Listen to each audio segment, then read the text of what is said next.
पहले इसको समझते हैं। सपोज अपने पास फ्लक्स है,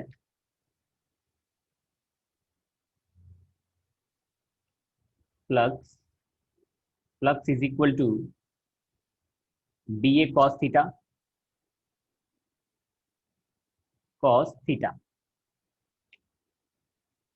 and E is equal to EMF is equal to D phi by D T. ये पिछले चैप्टर में हम लोगों ने पढ़ा है, Faraday law. E is equal to D phi by D T. E is equal to D by D T. Phi की जगह पे लिखा हम लोगों ने B A cos theta. E is equal to D by D T B A cos theta can be written as omega T, क्योंकि हम लोगों ने पढ़ा है omega is equal to theta divided by T और theta can be written as omega into T. तो theta को हम लोगों ने लिख लिया omega T.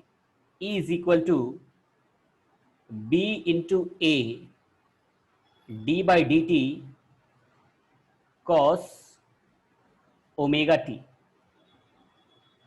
E is equal to B A cos का differentiation minus sine omega T into omega.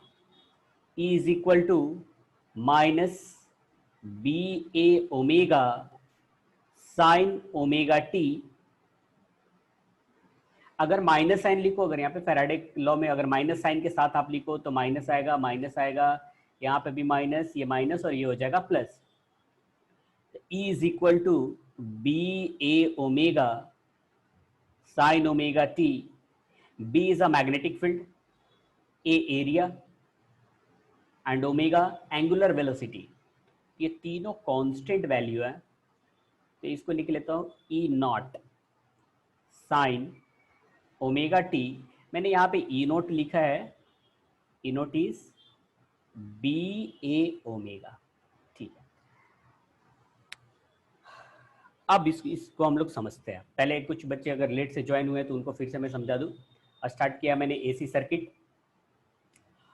AC मतलब अल्टरनेटिंग करंट सर्किट। अब इसको हम लोग अल्टरनेटिंग करंट क्यों बोल रहे हैं, इसके बारे में मैं यहाँ पे समझाना चाह रहा हूँ कि इस चैप्टर का नाम एसी क्यों दिया है, इसलिए इसको मैं समझा रहा हूँ। तो यहाँ से स्टार्ट किया, flux is equal to B A cos theta. E is equal to, मैं समझाऊंगा, पहले इसको बता दे रहा हूँ फिर समझाऊंगा आपको कि इसको एसी क्यों बोल रहे हैं। Flux is equal to B A cos theta. E is equal to minus D phi by D T, ये लॉ हम लोगों ने पढ़ा था, Faraday law. E is equal to minus D by D T B A cos theta. E is equal to minus D by D T B A cos theta can be written as omega T, क्योंकि omega is equal to होता है theta by T, तो theta is omega into T. तो theta की जगह पे put कर लिया omega T. E is equal to ये बी एंड ए बाहर, D by D T cos omega T.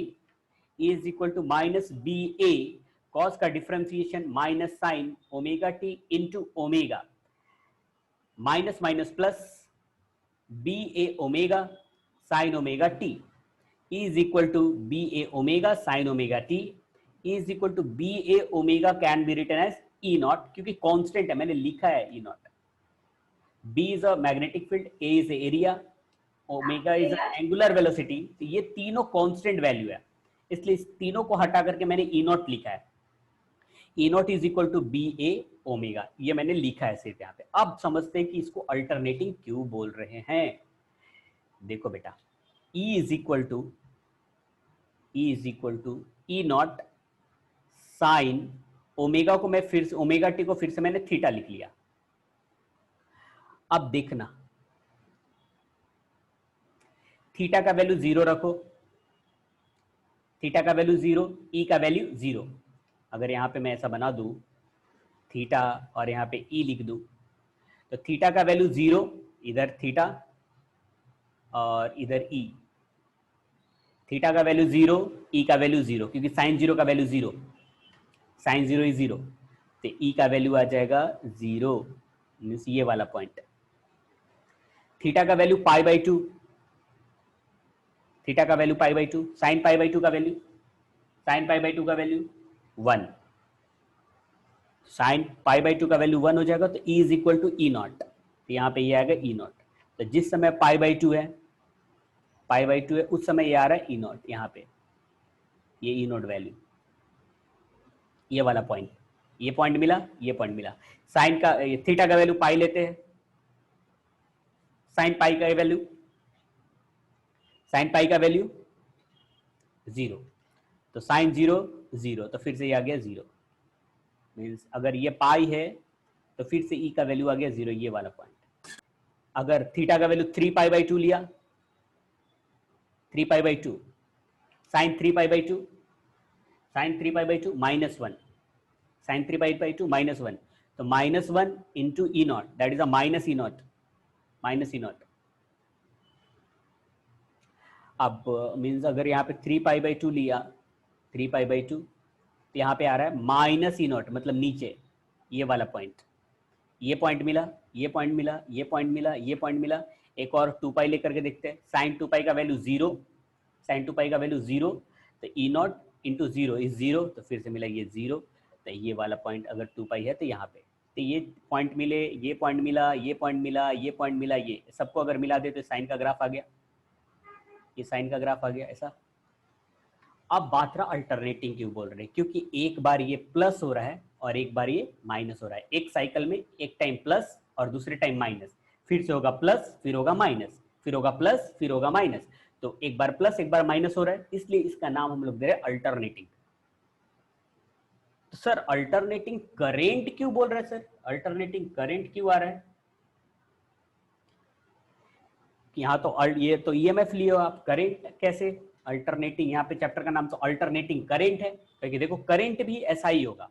अब देखो कैसे करंट ऐसा क्यों होगा वो मैं बता देता हूँ। हम लोगों ने पढ़ा है V is equal to I R, V is equal to I R, या फिर लिख सकते E is equal to I R, yes और नो। V is a voltage same as a E। अब E की जगह पे ये वाला वैल्यू यहाँ पे पुट करके हम लोग देखते हैं, तो E naught sine theta is equal to I R, R को लेके नीचे, तो I is equal to E naught by R sine theta,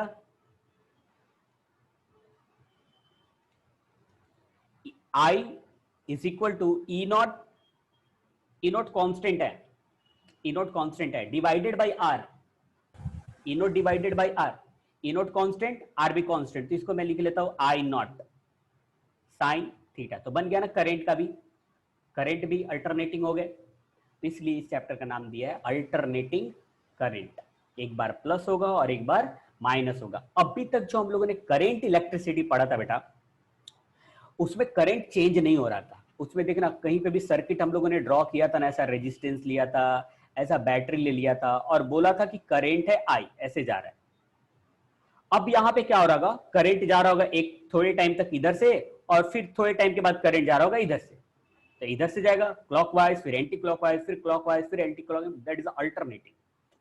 अब इस चैप्टर में ऐसे करंट जाएगा और उसके बारे में हम लोग को स्टडी करना है। तो ये ओवरव्यू में सिर्फ ये बता रहा था इतना करके कि इस चैप्टर का नाम अल्टरनेटिंग क्यों दिया है। सिंपल कंक्लूजन इतना, अल्टरनेटिंग मतलब एक बार करंट थोड़े टाइम तक पॉजिटिव रहेगा, थोड़े टाइम तक नेगेटिव रहेगा, इसलिए इस चैप्टर का नाम अल्टरनेटिंग दिया है। ओके,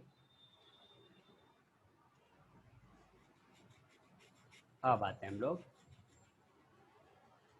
टॉपिक पे।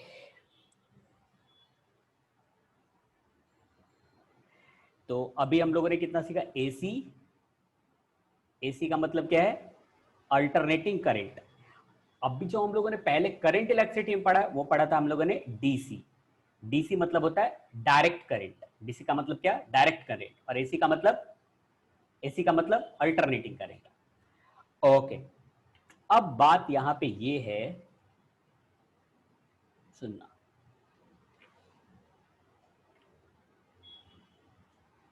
अपने पास ऐसा करंट है, एक बार पॉजिटिव और एक बार नेगेटिव। ये पॉजिटिव, ये नेगेटिव। ये हो गया आपका 0, ये होगा π/2, ये हो गया पाई, ये हो गया 3π/2 और ये हो गया 2π।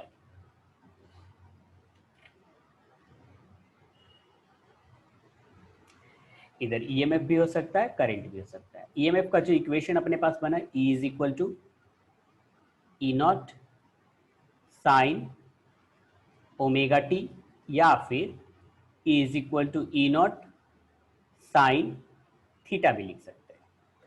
यहां पे जो ये E0 है, E0 इसको बोलते हैं maximum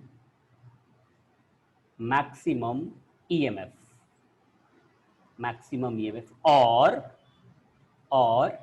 peak EMF, peak EMF.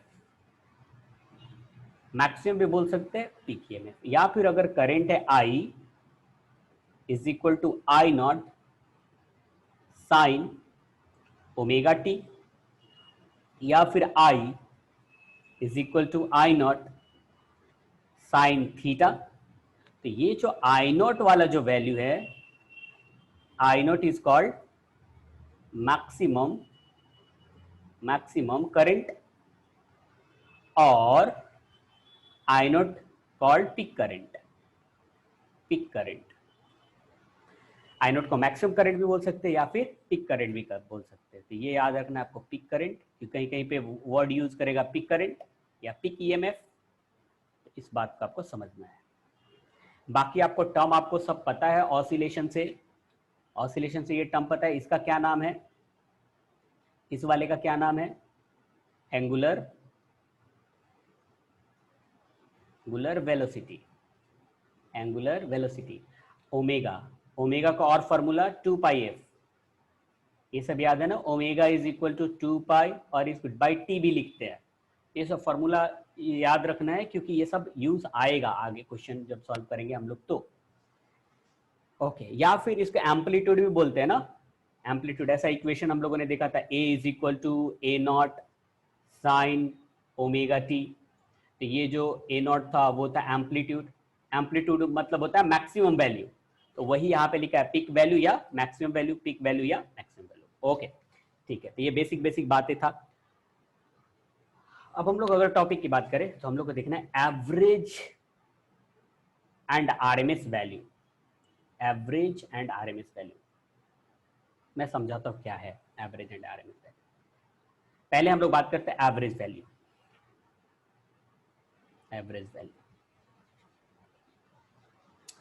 Suppose अपने घर में 240 वोल्ट आ रहा है। कितना आ रहा है? 240 वोल्ट। किसी ने बोल दिया कि मेरे घर में 240 वोल्ट का करंट आ रहा है, वोल्टेज आ रहा है। कितना आ रहा है? 240 वोल्ट का वोल्टेज आ रहा है। लेकिन ये जो 240 हम लोग बोलते हैं ना, ये आरएमएस वैल्यू होते हैं। वो मैं समझाता हूं आरएमएस क्या होगा, क्योंकि वोल्टेज तो फ्लक्चुएट हो रहा है। देखो यहाँ पे अगर ये ग्राफ अगर आप देखो तो वोल्टेज तो इंक्रीज हो रहा है, और फिर डिक्रीज हो रहा है, फिर नेगेटिव हो रहा है, फिर इंक्रीज हो रहा है। तो यहाँ पे तो वोल्टेज चेंज हो रहा है। तो सर अगर मैं बोल रहा हूं कि मेरे घर में 220 वोल्ट या 240 वोल्ट आ रहा है, तो ये मीनिंगफुल है क्या? क्योंकि वोल्टेज तो इंक्रीज डिक्रीज हो रहा होगा, चेंज हो रहा होगा वोल्टेज। या करंट भी बोले कि 1 एम्पियर 2 एम्पियर आ रहा है, अगर किसी कोई बोल रहा है कि मेरे घर में 1 एम्पियर का करंट आता है, तो वो कैसे पता चला उसको कि 1 एम्पियर आता है? क्योंकि करंट तो इंक्रीज और डिक्रीज होगा। क्योंकि हमारे घर में जो करंट आता है वो अल्टरनेटिंग करंट होता है, वो डायरेक्ट करंट नहीं होता। जो ट्रांसफार्मर से वायर के थ्रू आ रहा है करंट, तो वो अल्टरनेटिंग करंट होते हैं। और अल्टरनेटिंग करंट मतलब करंट इंक्रीज हो रहा होगा, करंट डिक्रीज हो रहा होगा। तो अगर कोई बोल रहा है कि मेरे घर में 1 एम्पियर का करंट आ रहा है, तो वो क्या बोल रहा है? वो 1 एम्पियर क्या बोल रहा है? तो वो 1 एम्पियर वो आरएमएस वैल्यू बोल रहा है, रूट मीन स्क्वायर वैल्यू बोलता है। वो हम लोग कैलकुलेट करेंगे बाद में। सिंपल अगर हम लोग अभी बात कर रहे हैं, एवरेज की बात कर रहे हैं, तो सपोज ऐसा कोई ईएमएफ है, ऐसे इंक्रीज हो रहा है, फिर डिक्रीज हो रहा है, इंक्रीज हो रहा है, डिक्रीज हो रहा है।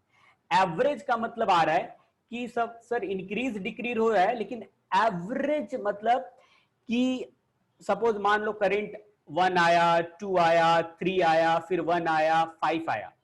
तो एवरेज का मतलब कि टोटल ऐड करके डिवाइड करना है। ऐसे ही निकालते हैं ना, अगर 5 स्टूडेंट का एवरेज मार्क्स निकालना है, सपोज एक स्टूडेंट का 100 आया, दूसरे का 50 आया, तीसरे का अगर 30 आया, और एक और स्टूडेंट है जिसका 40 आया और एक का 60 आया, और बोले कि एवरेज बता दो 5 स्टूडेंट का, तो सबको ऐड करके हम लोग कितने से डिवाइड कर लेते हैं? 5 से। इसको बोलते हैं एवरेज। तो मेरे घर में भी जो करेंट आ रहा है वो इंक्रीज हो रहा है, डिक्रीज हो रहा है, तो एवरेज निकालना पड़ेगा हम लोग को कि एवरेज कितना करेंट आ रहा है। तो हम लोग बोलते हैं कि हाफ साइकिल तक, हाफ साइकिल मतलब सुनना है, ध्यान से सुनना ये बात, 0 से लेकर के पाई तक जो करंट है या ईएमएफ है उसका एवरेज लेते हैं, उसको बोलते हैं एवरेज ईएमएफ या एवरेज करंट। फिर से मैं रिपीट कर रहा हूं, एवरेज कैसे हम लोग निकाल रहे हैं? हाफ साइकिल का जो एवरेज लेते हैं हम लोग उसको बोलते हैं एवरेज ईएमएफ या एवरेज करंट। वो अभी हम लोग कैलकुलेट करेंगे। लेकिन हाफ साइकिल का हम लोग लेते हैं। सर हाफ साइकिल का क्यों, फुल साइकिल का क्यों नहीं ले रहे हो आप? क्योंकि देखो बेटा, फुल साइकिल का क्या होगा, एक पॉजिटिव है और ये नेगेटिव है, अगर आप ऐड करो तो 0 हो जाएगा। अगर मान लो यहां से यहां तक क्या होगा, ऐड करो तो ये मान लो कि एवरेज आ गया 2, और इसको ऐड करोगे तो कितना हो जाएगा -2, तो ऐड करोगे तो कितना आ गया 0, मतलब मेरे घर में 0 करंट आ रहा है? नहीं, ऐसा तो नहीं है, 0 करंट तो नहीं आ रहा है। इसीलिए क्या करते हैं हम लोग, हाफ साइकिल के लिए लेते हैं। हाफ साइकिल का जो एवरेज वैल्यू होगा उसी को हम लोग डिफाइन करेंगे average EMF and average current. Clear? कितने साइकिल के लिए लेना है हम लोग को? फुल साइकिल के लिए, हाफ साइकिल के लिए? फुल साइकिल के लिए, हाफ साइकिल के लिए? हाफ साइकिल के लिए, एवरेज में हाफ साइकिल के लिए लेना है। कैलकुलेट अप करते हैं, देखो सपोज इसका मैं ईएमएफ ले लिया, E is equal to E naught sine omega t. ये ग्राफ का इक्वेशन है, ये ग्राफ का इक्वेशन है। एवरेज लेना है, देखना मैं समझा रहा हूं कैसे लिखते हैं। देखो E इंटू डी टी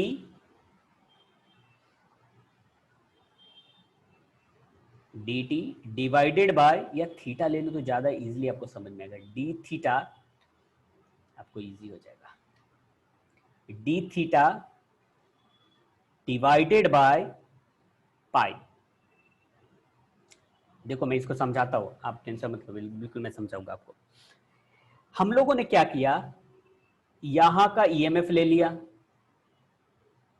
फिर यहां का ईएमएफ ले लिया, यहां का ईएमएफ ले लिया, ऐसे ऐसे सारे पॉइंट का हम लोगों ने ईएमएफ ले लिया और टोटल एंगल से डिवाइड कर लिया, 0 से पाई तक का डिवाइड कर दिया, तो एवरेज मिल गया। वही हुआ ना, यहां से यहां इतने एंगल के लिए हम लोगों ने ईएमएफ लिया, फिर इतने के लिए हम लोगों ने ईएमएफ लिया, इतने एंगल के लिए, फिर इतने एंगल के लिए हम लोगों ने ईएमएफ लिया, इतने एंगल के लिए हम लोगों ने ईएमएफ लिया और टोटल एंगल से डिवाइड कर दिया, तो एवरेज मिल जाएगा। फिर से मैं रिपीट कर रहा हूं इसको, एवरेज निकालने के लिए टोटल ऐड करके और जहां से जहां तक हम लोग को लेना है उससे डिवाइड करना है, तो हम लोगों ने टोटल ऐड किया। टोटल ऐड कैसे किया, तो इंटीग्रेशन मेथड से, integration E D theta divided by 0 to pi, 0 to pi, इतना का एवरेज ले रहे हम लोग, तो उससे मैंने डिवाइड कर दिया। अब इसको इंटीग्रेट करेंगे, हम लोग को एवरेज ईएमएफ मिल जाएगा, ये मिल जाएगा एवरेज। अभी मैं कैलकुलेट करता हूं, आप देखो, सिर्फ देखो, अभी average EMF AVG, average integration E का ई नॉट साइन थीटा में लिख लेता हूं, theta into D theta divided by pi. E average is equal to E naught बाहर, integration sine theta into D theta divided by pi. E average is equal to E naught sine theta का integration minus cos theta, sine theta का integration minus cos theta divided by pi.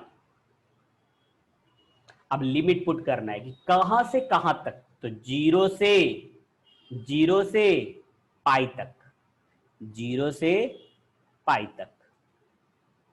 E average E average is equal to E naught minus cos pi minus, पहले upper limit put किया, minus lower limit cos 0 divided by pi. E average is equal to E naught, कहीं पे गड़बड़ हुआ क्या बेटा, cos pi minus 1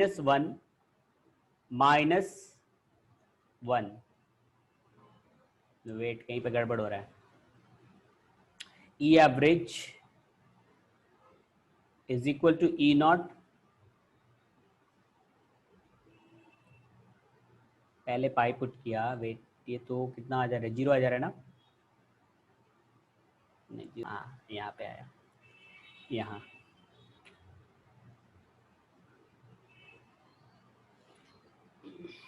E average is equal to E naught,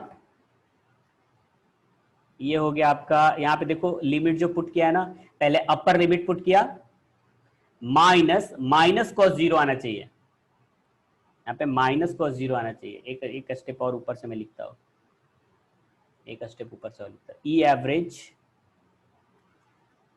is equal to E naught minus cos, पहले upper limit put किया pi minus, फिर से माइनस कॉस 0, ऐसा आना चाहिए ना, यस और नो। पहले मैंने माइनस कॉस थीटा, या फिर एक काम करते बेटा, आपको कंफ्यूजन होना हो तो एक देखो ऐसा कर देते हैं तो ज्यादा अच्छा रहेगा, माइनस को मैं बाहर ही लिख लेता हूं, ई एवरेज, अगर आपको कंफ्यूजन रहा तो माइनस को बाहर निकाल लेता हूं, माइनस ई नॉट, और यहां पे हो जाएगा cos theta 0 to pi, E average और डिवाइडेड बाई पाई भी है, divided by pi, E average is equal to minus E naught, पहले अपर लिमिट पुट किया cos pi minus cos 0 divided by pi, E average is equal to minus E naught, cos pi का value -1 minus cos 0 का value 1 divided by पाई। देखो यहाँ पे cos pi का value put किया -1 minus cos 0 का value 1, E average minus E naught, -1 and -1 -2 divided by pi, और ये माइनस माइनस प्लस हो जाएगा, तो E average is equal to minus minus plus, तो 2 E naught divided by pi, ये आ गया ई एवरेज। ये फॉर्मूला याद रखिए, एक बार और मैं समझा देता हूं कैसे कैलकुलेट किया फिर से।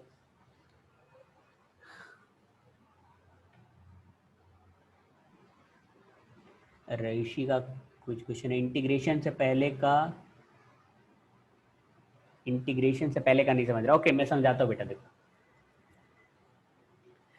देखो पहले हम लोग को करना क्या है, एवरेज निकालना है, एक बार फिर से मिटा करके मैं आपको, ये है ऐसा, ये हो गया 0, ये हो गया पाई, ये हो गया 2 पाई। हम लोग को 0 से पाई तक ऐड करना है, तो ऐड करते हैं ऐसा, पहले हम लोगों ने स्मॉल एंगल के लिए ईएमएफ लिया, ये वैल्यू स्मॉल एंगल के लिए ईएमएफ लिया, फिर स्मॉल एंगल के लिए ईएमएफ लिया, फिर स्मॉल ईएमएफ के लिए स्मॉल एंगल तक ईएमएफ लिया, ऐसे ईएमएफ लिया हम लोगों ने 0 से पाई तक। ये जो लिखा है मैंने E इंटू डी थीटा, जो यहाँ पे है, ये देखो, ये अगर आप देखो थोड़ा, अगर ये से इसको मैं ऐसा ड्रॉ करूँ तो यहाँ से यहाँ तक ये है E, और ये वाला जो है वो है डी थीटा, तो E इंटू डी थीटा ये एरिया बनेगा ना, तो उसी को मैंने लिखा है E D theta.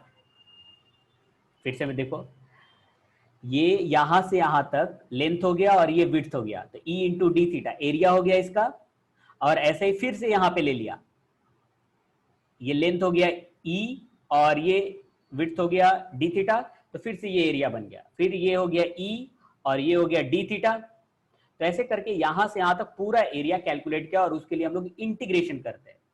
Integration area देता है, इंटीग्रेशन कर दिया तो integration E D theta divided bye, अभी एवरेज लेना है, एवरेज लेना है 0 टू पाई, इसलिए मैंने लिखा यहाँ पे पाई, पाई से डिवाइड कर लिया तो एवरेज मिल गया। अब ये जो ई का वैल्यू है, E is equal to E naught sine theta, just पहले, इसके पहले हम लोगों ने देखा है, तो वो वैल्यू यहां पे पुट कर लिया, E naught sine theta into D theta divided by pi. Average E naught बाहर, sine theta into D theta divided by pi. E average equal to E naught sine theta का integration, sine theta का integration minus cos theta, तो minus cos theta. अब limit put करना है, कहां से कहां तक, तो 0 से लेकर के पाई तक। सर 2 पाई तक क्यों नहीं, क्योंकि बेटा हम लोगों ने एवरेज के लिए कंसीडर किया 0 से पाई का ही एवरेज, एवरेज डिफाइन कर रहे हैं हम लोग 0 से पाई तक हाफ साइकिल के लिए, तो 0 to pi. E average minus बाहर E naught cos theta 0 to pi. अब माइनस ई नॉट, पहले अपर लिमिट पुट किया cos pi minus lower limit cos 0 divided by पाई।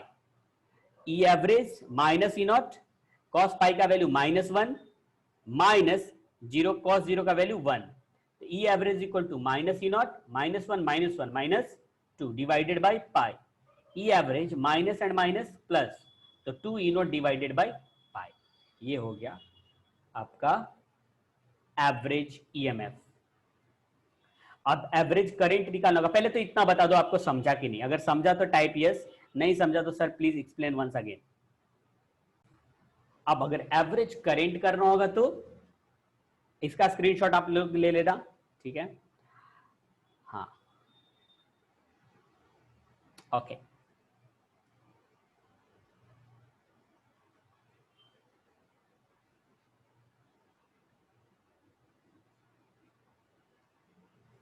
अब एवरेज अगर करंट चाहिए मुझे, I average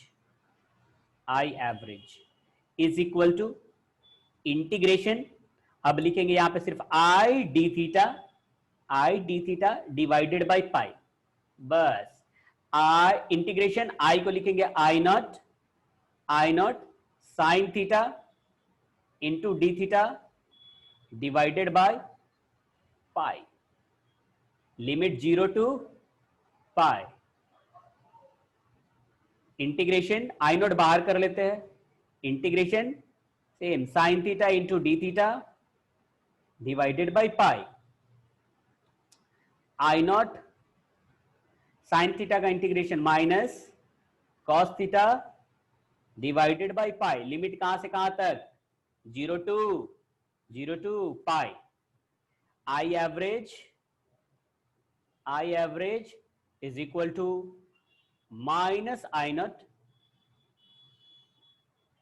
cos theta 0 to pi divided by pi. I average is equal to minus I naught, पहले upper limit cos pi minus cos 0 divided by pi. I average is equal to minus I naught cos pi का value -1 divided by pi. I average is equal to minus I naught और -1 -2 divided by pi. I average is equal to minus plus, तो 2 I naught divided by pi.